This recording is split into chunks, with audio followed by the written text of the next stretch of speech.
Okay.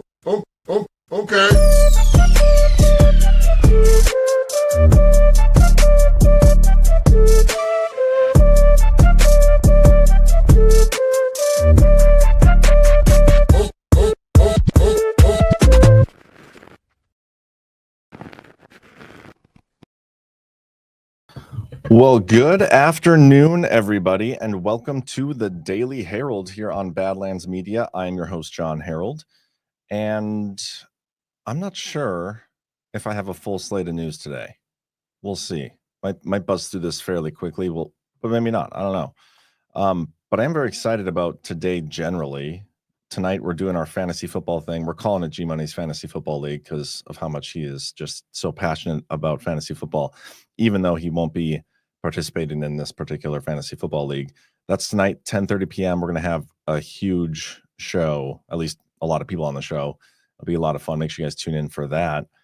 How are you guys doing? Can you or will you provide the settings for Fantasy Football League? Want to match up the Fans League settings? Yeah, I can get you that, Spetzel. Or do you follow me on Twitter? If you shoot me a DM on Twitter, I could probably get you a screenshot of that. Jordan is the one who handled our league. Anyway, Jackie Shuri says hi. Glad your cat watches the show. Every day at this time, I get a text with my bank balance. That's how I know John is on. Are you associating me to your bank account? Jackie's about to try not to be so emotional today, John. You know, I don't think I'm as emotional as yesterday. I do still think some of the stuff I've seen around this is around the school shooting is utterly retarded. The people associating it to like you're watching a movie and stuff. Bullshit. My mom's best friend is related to one of the victims. Like, so I have a personal connection to somebody who got shot in the neck and is on a ventilator right now. And so you're telling, like, there's real victims here. How is that part of a movie? Like, give me a break. Can you draft male cheerleaders too? No, I'm saving that for just the Vikings cheerleading squad. That's my team. Can't believe that thing. I don't think I have any updates on the school shooting. There's so much of it going on online. And after talking to Shipwreck yesterday on our show, she made a good point about, you know, why are we giving so much attention to these school shooters? That's literally what they want. If you stop giving them attention, maybe some of the stuff won't happen. Also, if we fix mental illness and like, there's lots of things we could do to prevent shootings like this. But I kind of like that approach. So I don't know if I'm gonna talk about it. I don't think I have a story in here anyway. We'll see. But yeah, there's a lot of stuff coming out. There's a 72-hour rule in effect for me right now. Codex 911, by the way, we are helping to set up some screenings. Guys, the premiere we had on this last Sunday was amazing. The documentary is amazing. You guys all know that if you watched it. The show that he did with Burning Bright afterwards on the narrative was amazing. They did a great job. If you have a local theater in your area and you want to help, like, put on a showing in your area, these aren't really done by Badlands. Like, we're not the ones that are setting these up. But if you have a theater in your area, you want to go to there and work it out with them, we can get you the proper movie file. We can put it on this website and advertise it for you. And yeah, we can share the love. Some people are doing it for free. Some people, like, they're just pricing it to get money back, and anything extra will go to Brad or whatever. That's up to you. But if you know a theater, click this little link, tell us about it. Go to badlandsmedia.tv/codex911. Be cool to see a few more of these going up. Oh, what else? Let's go through some sponsors real quick, and then yeah, we'll start buzzing through the headlines for today. First up, we got, who do we got first? We got All Good. All Good, guys. Everything's all good. Introducing All Good, ingredients with purpose. All Good is making self-care great again with clean, natural essentials that deliver results. Elevate your hair care routine with All Good's deep conditioning tallow hair mask. In just 30 minutes every few washes, this powerful formula deeply nourishes, strengthens, and restores radiant shine, leaving your hair soft, manageable, and frizz-free. No PFAs or sulfates, or parabens, and no BS. All Good uses only purposeful natural ingredients like 100% grass-fed tallow and premium organic oils for unmatched equality. Customers are raving, calling it a game changer for dry hair and purely natural magic. So ditch the mainstream chemical-laden products and redefine your self-care routine with All Good by Badlands Jessica Storm. She's one of our back-end team. She does a great job. Try the hair mask and the rest of the collection for yourself, including the new tallow sunscreen and all-natural insect repellent. Coming soon. Visit badlandsmedia.tv/allgood, and a portion of your purchase goes directly to support Badlands Media. Use promo code Badlands for 5% off, plus free shipping over $75. It's badlandsmedia.tv/allgood, promo code Badlands. And then got one more sponsor today, and I might have to, I got it here. Scales. I love this company. I met actually the owners of it, or maybe not the owners, the people who work there, at least, at the Nashville meetup a while back. And we talked about it. The material is amazing. The design of the actual like logos and everything on the shirts are amazing. Their hats are awesome. They're the ones who do the Gulf of America thing. The Scales Freedom Collection is where the open ocean meets the red, white, and blue seas we call home. Inspired by salt air, tight lines, and the rhythm of the tide and waves, this collection channels the spirit of freedom through the lens of a waterman's lifestyle. From long sleeve performance shirts built for the elements to butter soft tees and hats adorned with bold ocean inspired Americana prints. Every piece is designed to keep you cool, protected, and connected to the water that sets us free. From weed lines to tree lines, we love our freedom. Shop now at badlandsmedia.tv/scales. Enter code Badlands. Check out for 20% off your next purchase. Yeah, they're the ones. I got this, like these hats, the Gulf of America hats. We're potentially looking into some co-branded stuff with them. So actually, it's very rare that I find a shirt that I will wear beyond my Travis Matthews, like just blank, like these ones. All it is just solid color, no logos or anything on it. They're the only ones that typically fit me. Well, whatever Scales uses, those fit me too. And so it's been a nice change of pace for me. Ash in the chat, sup homies? Monty doesn't see the links in the descriptions. That's probably my fault because I set up the stream, but we'll get those up there very soon. Maggie Bundy, hi all, driving to my mom's with grandbaby. Good to see you, Maggie. Admins are looking to have a meetup watch parties for the movie too. That's a good idea. Oh, I forgot to get the actual picture for it, but on September 6th, that's a Saturday, is that golf tournament, the next of Can golf tournament in Minneapolis. The very next day, and I'll get this posted up today, on Sunday the 7th, there's going to be a Badlanders meetup at Quinny's Pub in Matomidi, if I said that right, Minnesota, at noon. Both CanCon and I will be there. You got a RSVP to Quinny's, QUINNYS, sportspub@gmail.com. Again, Sunday, September 7th at noon at Pub Q. So nice little Badlanders meetup. Should be a good time if you're in the area. Would love to see you guys there. What are we talking about? Transgender is a mental illness called gender dysphoria. Yes, definitely mental illness.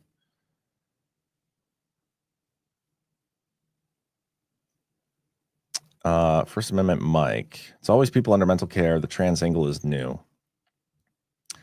Scheisler, I got my Scales Gulf of America t-shirt and hat. Love them. Me too. Rocky's girl, exactly. Crazy thing is that the church shooting had almost the same playbook as the theater one. All black, smoke bomb, 3 guns, mentally unstable. I mean, I feel like the shooters all kind of do the same thing. I wouldn't necessarily say it's a playbook.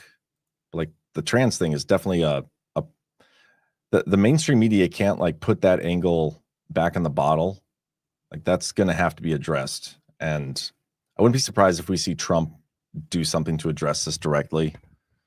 There used to be a thing. Don't quote me on this because I'm probably misquoting it, but I'm going to paraphrase it. The DSM-5 book or whatever, like that's the mental illness psychology book, whatever that is. When they updated it from 4 to 5, or maybe it was 3 to 4, I don't remember which edition. I've never read the books. I just know about it. At one point, like gender dysphoria used to be considered a mental illness. Transgenderism used to be like in the book a mental illness. And then at one point, the DEI stuff came through, whatever, the LGBTQ plus stuff, and they took it out of there, and it's no longer a mental illness. It needs to go back to the way it was. Trump needs to address the mental health crisis in this country at some point, and I'm sure he will. I am sure he will. Unexpected Gurgle says his tranny, or her tranny, my tranny, is stuck in second gear. Kelly Noak, for some reason, the show is always glitchy for me, and I have premium. That is weird. I wonder if it's your internet.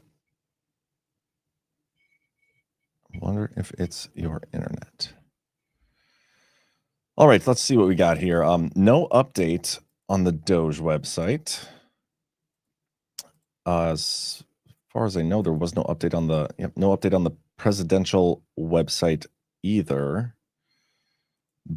But I do have that. This is pretty. I just want to play this clip right off the bat, just because you don't see this every day. You don't see very often where like an enemy of Trump, a Democrat, will come out and like give him props and acknowledge that what he's doing is actually fixing a problem that was only there in the first place because of their inept leadership. That's what we're getting from Mayor Bowser right here, and you guys got to check this out. And we greatly appreciate the surge of officers that enhance what MPD has been able to do in this city. The most significant thing that we are highlighting today is the area of crime that was most troubling for us in 2023. Now, we have driven it down over the last years, but I'm going to get my glasses so I can make sure I can see it correctly. But for carjackings, the difference between this period, this 20-day period of this federal surge and last year represents a 87% reduction in carjackings in Washington, D.C. We know that when carjackings go down, when the use of gun goes down, when homicide or robbery go down, neighborhoods feel safer and are safer. So this surge has been important to us for that reason. Is that true? When like carjackings go down and murders go down and crimes go down, people feel safer? Is that a real thing? That seems racist, doesn't it? Or something like that? I don't know. It's just crazy to see her actually acknowledging that. Touched on this yesterday. Not going to go too into detail. Actually, I guess I'm going to read the full thing. But German authorities identify all suspects in the Nord Stream pipeline attacks. Only how many years later? Is this 3 years later? German investigators have identified all 7 members of the unit accused of carrying out explosives attacks on the Nord Stream pipelines in September 2022. Arrest warrants have been issued for 6 Ukrainian nationals, while the 7th suspect reportedly died in December of 2024 in eastern Ukraine while fighting Russian forces. The group allegedly destroyed multiple Nord Stream pipes using the sailing yacht Andromeda, which traveled from Rostock to the Baltic Sea. The unit consisted of a skipper, a coordinator, an explosives expert, and 4 divers. One diver reportedly joined the group later and is suspected of having previously attempted a separate attack on another Russian gas pipeline. One member, also a Ukrainian soldier, received military training last year at the Bundeswehr base in Wildflecken. German words are so silly. Investigators say the operation may have been facilitated by Ukrainian authorities. That's interesting, which is basically saying that the CIA in America did it. The suspects traveled through Poland to Germany using original Ukrainian passports containing false names. One suspect was reportedly transported from Poland to Ukraine in a vehicle belonging to the Ukrainian military attaché to avoid arrest. Last week, German prosecutors arrested the alleged coordinator in Italy. He's expected to be extradited to Germany. I wonder how Germany feels about this, knowing that Ukraine did it, or at least we're told. How many of you guys believe this investigation is like accurate in the first place? Because I don't. I tend to lean towards the what's his name? What's that guy's name? With the Substack, the Seymour Hersh. Nailed it. Seymour Hersh, his story that came out way back when we did a power hour on it and discussed it. Like the CIA basically did it. They trained the people. They're behind it. That's my line of thinking on this thing. going to be hard to convince me otherwise. But yeah, there's no one believes it, John. Hersh, yes, thank you. That's what I was talking about. Patrick Manuel 62, breaking news. Jon Herold identified as 8th suspect in Nord Stream pipeline thingy, anonymous sources say. That seems like fake news. I don't even know if I could point out the Baltic Sea on a map, you guys. I'm just kidding, I could, but that doesn't make me guilty just because I know where it is. But yeah, we'll see. I'm curious to see, once they extradite this guy and start releasing the evidence they've actually found on this, how much of it is legit. Because I bet not much of it. Okay, Trump had a couple Truth Social posts. We'll go through these as we always do. Monday's court order in Utah is absolutely unconstitutional. Whoops. Just flung my phone at my keyboard. Let's not do that. There we go. How did such a wonderful Republican state like Utah, which I won in every election, end up with so many radical left judges? That's a great question, President Trump. All citizens of Utah should be outraged at their activist judiciary, which wants to take away our congressional advantage and will do everything possible to do so. This incredible state sent 4 great Republicans to Congress, and we want to keep it that way. The Utah GOP has to stay united and make sure their 4 terrific Republican congressmen stay right where they are.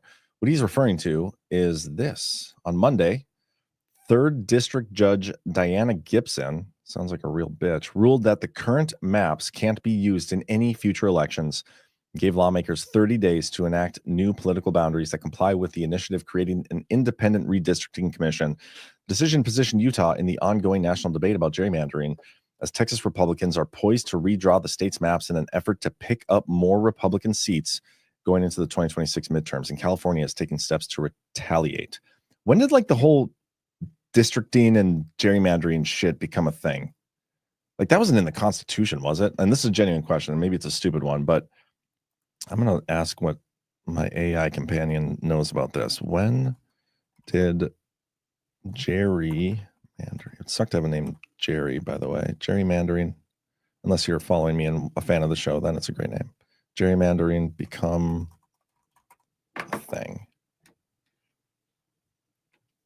Gerrymandering is almost as old as the United States itself. It was coined, the term gerrymander was coined in 1812, came from Governor Elbridge Gerry of Massachusetts, whose state legislature drew a state Senate district shaped like a salamander to favor his Democratic Republican Party. A Boston newspaper called it the gerrymander, combining his name with the salamander. That is interesting. Is that actually true? Well, the name dates to 1812. The practice of drawing districts for political advantage was around earlier. In fact, Patrick Henry, somebody page ghost, tried to design Virginia's congressional districts in 1788 to weaken James Madison's chances of winning a seat in the first U.S. Congress. Wow.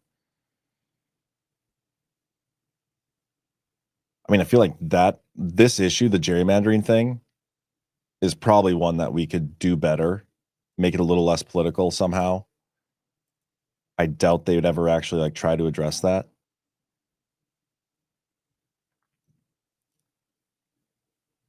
Make perfect squares go, tattoo teacher.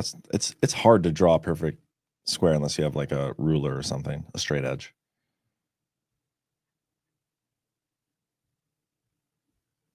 But I wonder if that is something that could actually be fixed. Apportionment of population every 10 years. I mean, first we got to fix our elections. None of this matters if we don't fix our elections, but they always try to gerrymander in those, the deep blue cities. Maryland's is so bad. I think it's Maryland's. They'll curve around the big ones just to get a little piece of the blue states so that they can, or the blue cities so that they can steal the elections. Maybe multiple Democrat states do that. It's crazy. Damn Democrats, says Lance 2002. Tattoo teacher, use a ruler. I typically do. I used to, when I was writing my Devolution series on my old computer, my snippet thing, actually I used the same thing. I just used to always highlight everything by hand. And then at some point along the way, after my last article, at least, I found that you can put a ruler on the highlighter thing. And that's how I do it all. Every time I highlight any screenshots or anything, I have the highlighter. And it's just so neat and clean.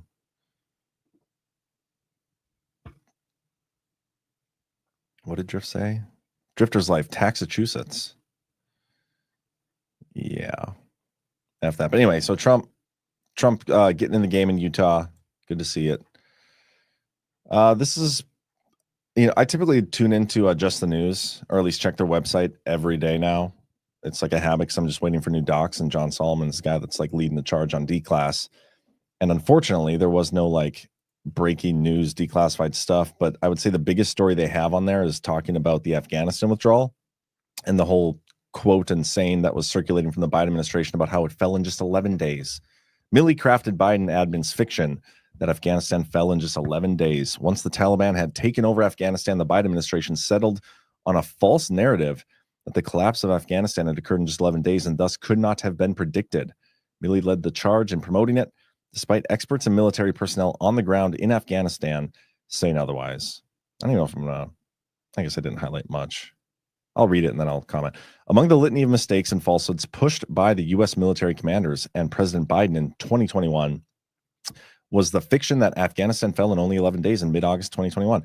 In reality, the Taliban takeover unfolded over multiple months following then-President Joe Biden's disastrous withdrawal, or go to zero order, on April 14th, 2021. The architect responsible for that house of cards was then chairman of the Joint Chiefs of Staff, Mark Milley. Many in the Biden administration, including President Biden himself, then Defense Secretary Lloyd Austin, and then Secretary of State Antony Blinken, and others joined Milley in pushing the 11 days claim, although General Austin Scotty Miller, the final commander of NATO's Resolute Support Mission in Afghanistan, was among those who later admitted that Afghanistan had not collapsed in just 11 days, but rather over months. Milley then ran cover for the Biden administration once the situation went sideways by misleading about how quickly the collapse of Afghanistan had occurred. Biden pardoned him on his last full day in office in January 2025. I do not believe that pardon is going to be held as a valid pardon when all is said and done. We haven't heard an update on the AutoPen story recently, by the way, but I do have a different perspective about the Afghanistan withdrawal and the Taliban situation and whatnot. We've talked about this in the Power Hour many times, but the Abbey Gate situation, like a terrorist coming in there and blowing off a bomb, that is a very tragic and unfortunate thing that took place. But I do think the long-term plan that Trump had with the Taliban, like the deal that they had in place back in his first term, was to eventually them be the ones to take over fighting terrorists in the Middle East. And we were probably going to fund them and give them the weapons to do that, which is essentially what happened when we just up and left billions of dollars of equipment there. I think there's a lot of aspects of how the withdrawal resulted with Taliban being in control there. I think that was how it was going to be designed anyway. You notice with Trump being back in office, he hasn't like made any moves to go into the Middle East really and like get our weapons back or interfere with whatever the Taliban's doing. At least I'm not aware of that happening. He's hardly even commented on it. And I think that's notable. I think things are kind of situated the way they were meant to be over there. And a lot of the withdrawal aspect of things was to kind of essentially make the Biden administration look bad. And they certainly exceeded expectations with that. And the tragedy of the Abbey Gate thing was terrible. There's that the guy who was it one of the snipers that was like on Overwatch who testified before Congress that like he had the guy in his sights and he was waiting for the order and the order never came to take him out. And so yeah, that falls on them. There's an investigation going on to this. Secretary of Defense Pete Hegseth, he initiated an investigation, and then after the initial 60 days or whatever, they're like, oh, this is going to take a lot longer. I think it was just the other day that he said it's going to take till like mid 2026. So yeah, updates are what's going on. It's on Rumble too. Oh, sorry, I thought something was going on with Rumble. My bad. Spetzel, I worked on a project a couple of decades ago creating algorithmic maps for Texas. Big improvement. Interesting. Kind of sounds boring, doesn't it? What's crazy is something like that AI could probably do with real data like today. AI is crazy. I was thinking about this last night. I don't know if it was during the Power Hour or after. I was like watching a video and it was talking about the push. I think it was something that Shipwreck posted about Mike Rowe. You know what? Let me just find that. Because it got me thinking. Let me find Shipwreck's account here on Twitter. Hold for process. By the way, I went on Shipwreck Show last night, and it was a good time. It's a good discussion. I think I'm going to start doing that a little more regular, like once a month type thing, if she'll have me. But take a listen to this. I'm not going to play the whole thing, but play a little bit of it. We've been telling kids for 15 years to code. Learn to code, we said. Yeah, well, AI is coming for the coders. They're not coming for the welders. They're not coming for the plumbers. They're not coming for the steam fitters or the pipe fitters or the HVAC. They're not coming for the electricians. You know, that Ideas Festival I was telling you about in Aspen, I sat there and listened to Larry Fink say we need 500,000 electricians in the next couple of years. Not hyperbole. This is me being the alarmist again. There's not a week that goes. The whole learn to code thing, you know, looking back at it, do you think back when they started making this push for the learn to code, that they knew where things were going with AI, that there would be a future where coders would become irrelevant? Like coders were used to create a product that made themselves irrelevant. And do you think that was like a nefarious thing pushed by the cabal or deep state or whatever, and the globalists specifically, so that like people would focus and train and get expertise in this one specific field, only to it, like for it to not even be a thing in the future? Because I mean, maybe that was a stupid question because it seems obvious, but yeah. See, of course, that's 100% they knew, Ash. Okay, so that was just a dumb question. Never mind. Apologies. I just hadn't heard people like talk about that until Mike Rowe, but maybe I was just wrong. Whatever. Let's see what else we got. Judicial Watch is filing a lawsuit against DOJ and the ODNI over secret targeting of Trump advisor Michael Caputo. Judicial Watch announced Thursday it has filed multiple Freedom of Information Act lawsuits against the Department of Justice and the Office of the DNI for failing to produce records related to the investigation of former Trump campaign advisor Michael Caputo. The group submitted the request after disclosures that Caputo's Google email account was secretly targeted by search warrant in September of 2023. Was that a FISA search? Just 3 weeks after he began working for the Trump 2024 campaign. Trump advisor and current White House aide Dan Scavino also revealed he was subject of a similar hidden subpoena. That is interesting. Do you guys remember the whole Iran thing? Like when Iran hacked the emails of the Trump campaign and leaked the dossier on J.D. Vance? I wonder when that happened. Hold on, let me find that story. Iran hacked Trump campaign.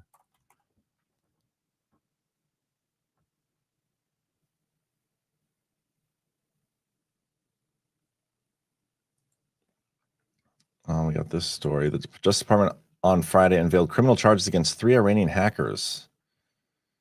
The hackers, blah, blah, blah. Let's see if I can find the time. The FBI had been investigating after the Trump campaign last month said it had been hacked and suggested Iran was involved. So this would have been August. I wonder. I don't know if we ever got full details on whose accounts were hacked and whatnot. Anyway, let's come back to the story here. Judicial Watch is seeking documents from the Justice Department, FBI, and ODNI concerning the surveillance of Caputo, including investigative reports, interview transcripts, subpoenas to Google or other tech firms, and interagency communications mentioning him. Caputo has said he faced death threats and financial ruin after becoming ensnared by the congressional and special counsel investigations into the Trump-Russia collusion hoax, a probe he has long maintained was politically motivated. New filings follow a separate Judicial Watch lawsuit in June seeking records on Biden-era FISA authorizations used to monitor Trump. I am curious to see if the Rico Grande investigation encapsulates some of the, did I say that word right? Encapsulates some of the FISA abuse from the second Trump administration, because we know what happened like in the lead up to Trump getting into office and then during Trump's first term. I'm curious if they did it again. Anyway, let's keep going here. Xi is hosting world leaders at Beijing Victory Day Parade. That's what Xi said.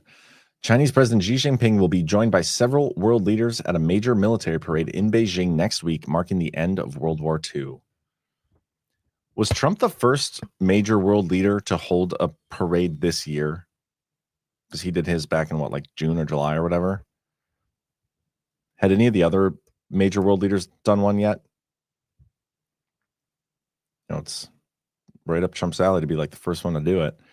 I know it's not like a new thing generally. I'm just saying this year. Russian President Vladimir Putin, North Korean leader Kim Jong-un, Iranian President Masoud Pezeshkian, and Myanmar junta chief Min Aung Hlaing are scheduled to attend the September 3rd Victory Day event commemorating Japan's surrender. It'll be the first time Putin and Kim appeared publicly with Xi. The parade is expected to feature tens of thousands of Chinese troops, will be among the largest held in Beijing in recent years. A total of 26 foreign heads of state and government are confirmed to participate. It's quite a bit. Other guests are Belarusian president, Indonesian president, South Korea's. I wonder if that's the person that Trump just had in the office. I don't know. Wu Wanshik.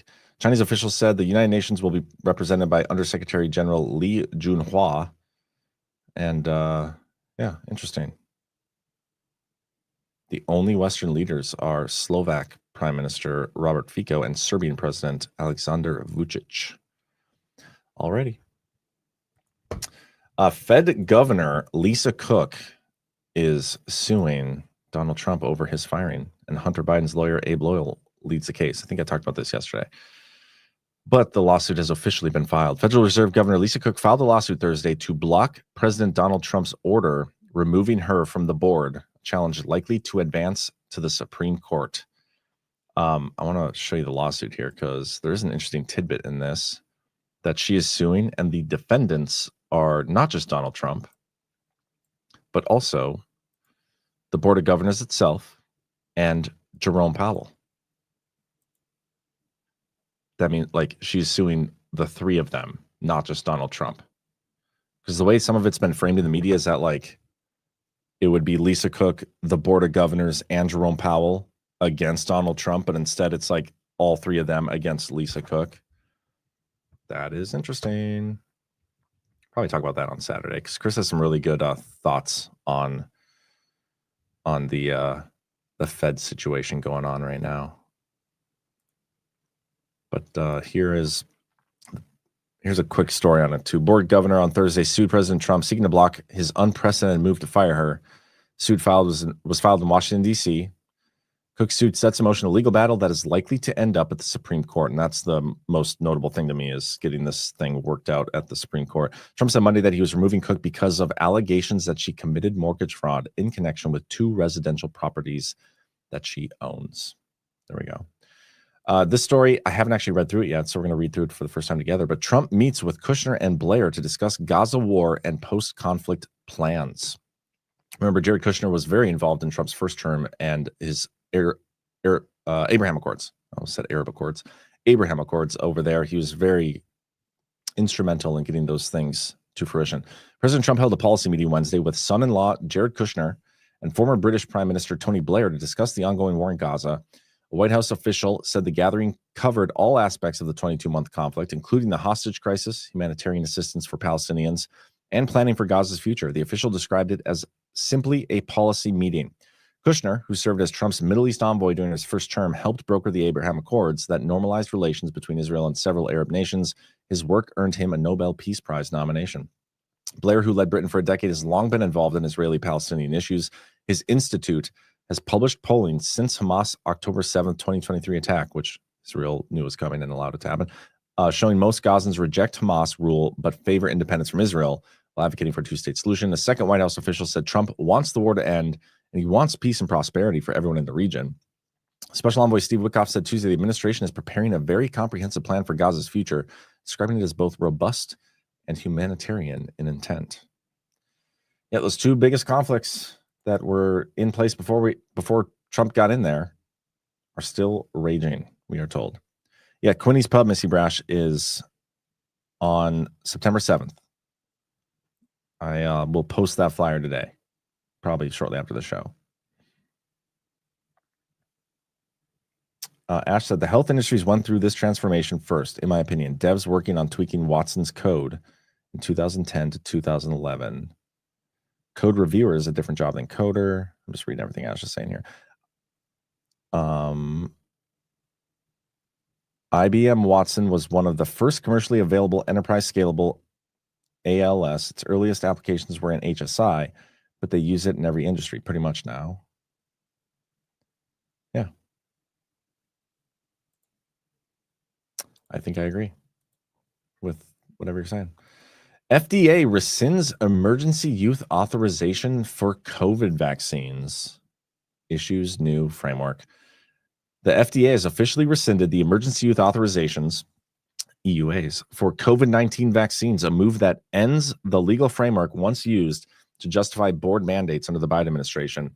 Secretary of Health and Human Services Robert F. Kennedy announced the decision on social media, noting that the FDA has now transitioned the vaccines to full marketing authorization for specific age groups and higher risk populations.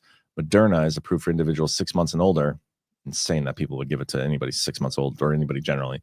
Pfizer for those 5 and up, and Novavax for ages 12 and above. Kennedy emphasized that the vaccines remain available for those who want them, particularly vulnerable groups, but without the federal emergency powers that previously compelled widespread compliance. He also highlighted new requirements for placebo-controlled trials to ensure ongoing safety evaluation.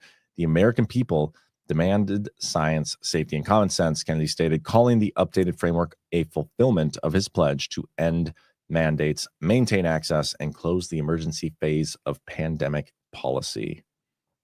And that was yesterday around noon while the show was live. So I missed that. But then today we got this news. Actually, this was last night, but we're talking about it today. CDC Director Susan Monarres is ousted weeks after taking office. This is interesting. The Department of Health and Human Services announced that Suzanne Monarres, I don't know how to say that name, is no longer serving as director of the Centers for Disease Control and Prevention just weeks after taking office. In a statement posted to its official X account, the agency thanked Monarres for her dedicated service to the American people. No reason was given for her departure. HHS added that Secretary Kennedy has full confidence in his team at the CDC, who will continue to be vigilant in protecting Americans against infectious diseases at home and abroad. And, Bernie Sanders is livid about this. Okay, livid. Senator Bernie Sanders called the Trump administration's effort to fire CDC Director Susan Monarres outrageous and urged the Senate to hold oversight hearings on the personnel changes. And this is what he said, and I quote, "It's outrageous that Health Secretary Robert F. Kennedy Jr. is trying to fire the CDC director after only a few weeks on the job for her commitment to public health and vaccines." Sanders, the ranking member on the Senate Committee on Health, Education, Labor, and Pensions, wrote, "The Senate Health Committee must hold a hearing with Kennedy and the CDC director as soon as possible. Vaccines save lives, period, blah, blah, blah." What's weird about this, though, is Senator Kennedy, back during her confirmation hearing, had this to say: "In my view, we need a," by the way, this is just on 7/29/2025, July 29th, like a month ago. Oh, did I miss it? There it is. "In my view, we need a CDC director who will defend science, protect public health, repudiate Secretary Kennedy's dangerous conspiracy theories about safe and effective vaccines that have saved over the years millions of lives," Bernie Sanders, the ranking member of the Health Committee, said before he voted against advancing her nomination to the floor. "Unfortunately, after reviewing her record, I do not believe that Dr. Monarres sees that person." So it's weird. They fire her after 2 weeks. Bernie Sanders, big mad, but he actually voted against her and had a whole bunch of bullshit to say during her nomination process. If the Democrats didn't have double standards, they'd have no standards at all. They are hypocrites. The bunny says, "Pretty sure that bee had some kind of ethics issues cost her that job." I'm just curious, like, was it something that came, like, what came up possibly that got her fired that they didn't find in the initial thing? And does this have anything to do with Dan Scavino getting in there? Because Dan Scavino gets the position of like the head of personnel, director of personnel at the White House, and immediately this lady gets fired. Is there something Scavino knew or found or whatever that led to this? I'm just curious. I have no idea.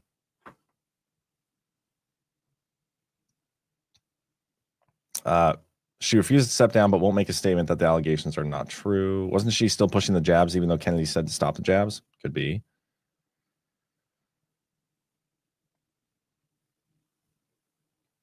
Yeah. Bernie's outrage is confirmation of it being a good move. I can see that.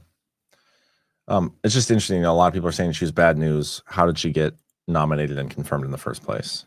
That's what's stupid. Let's see here. Japan's top trade negotiator was coming to the U.S.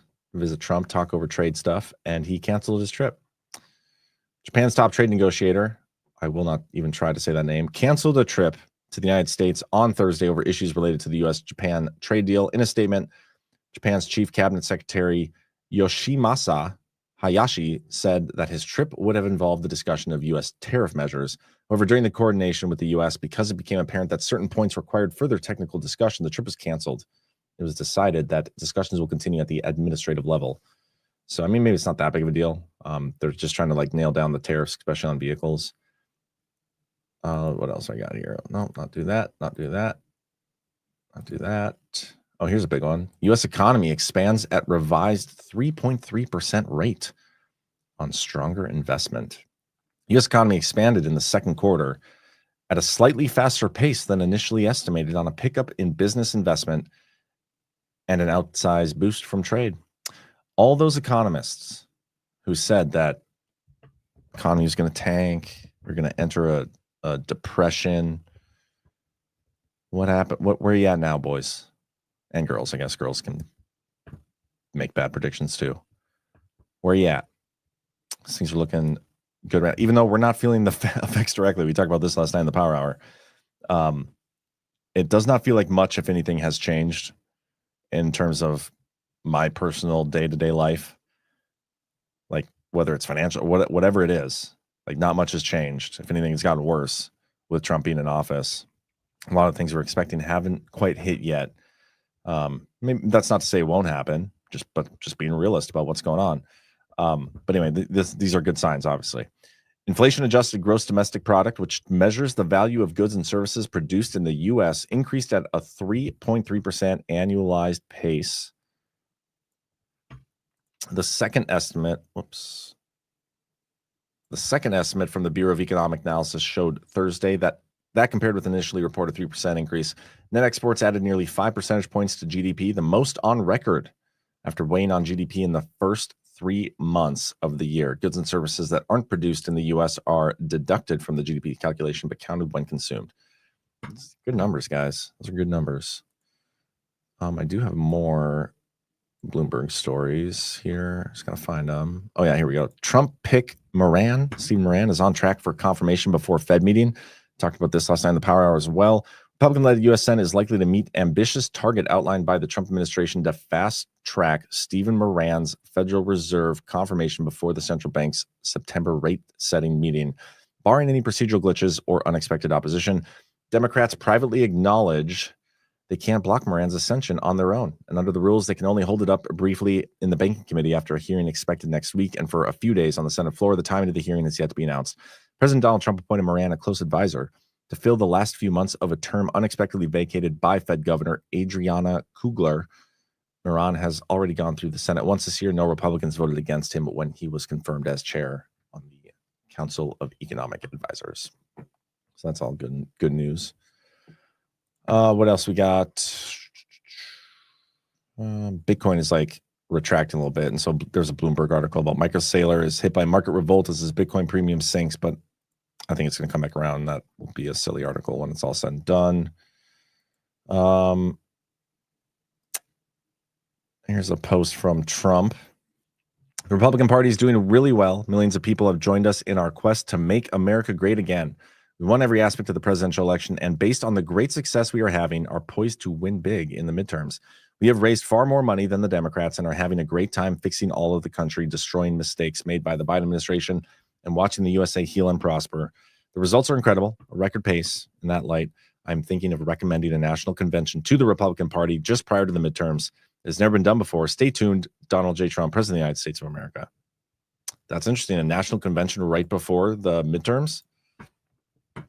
Be an interesting time to disclose some things if he was feeling up to it. He also posted this. Governor Pritzker had 6 murders in Chicago this weekend. 20 people were shot, but he doesn't want to ask me for help. Can this be possible? The people are desperate for me to stop the crime, something Democrats aren't capable of doing. Stay tuned.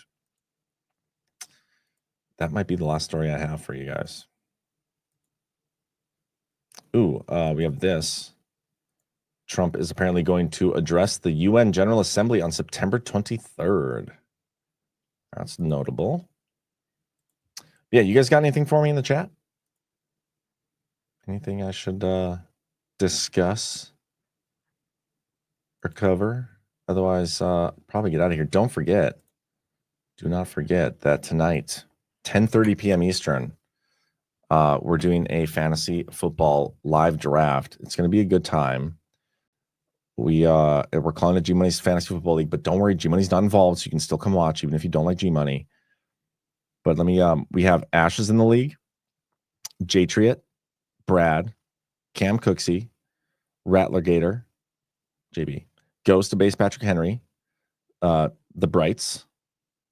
So I think they're, I don't know who's more of the fantasy football person, if it's Brittany Bright or Mrs. Bright. But anyway, Alpha Warrior, myself, CanCon, Chris Paul, and Jordan Sather. So we're all going to be on a stream. We'll have to figure out how, because I think we can only have 10 on at a time. But we're going to figure it out, and we're going to make it work. And we're all going to be on there at once doing this thing. It's going to be a great time. So tune in, if just for the laughs. Even if you don't like football, it's going to be great. Do me a favor, guys. Hit that thumbs up if you don't mind. And once again, reminder, there's a Badlanders meetup September 7th in Minnesota, Minneapolis area. I'll post a flyer on it today. That'll be at noon on that Sunday. But yeah, other than that, guys, thank you for tuning in. We have a couple rants here, looks like. Harold Patriot says, Badlands all day long. Thank you. Then Joanne Coach, crikey, John, I never noticed the ruler in that photo editing. Life-changing. It is. I'll show you here. I wonder if I can share that screen. Where is it at? Hold on.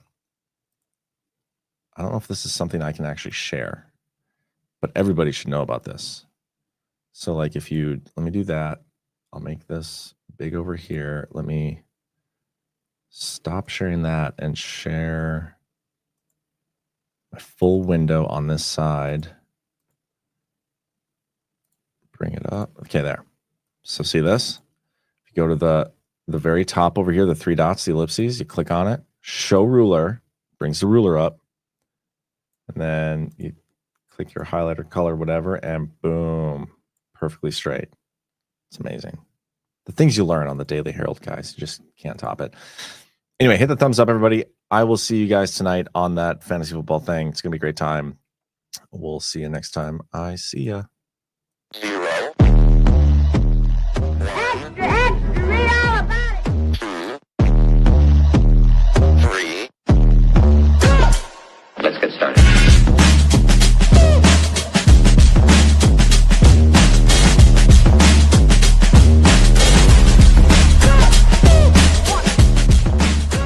That's what she said.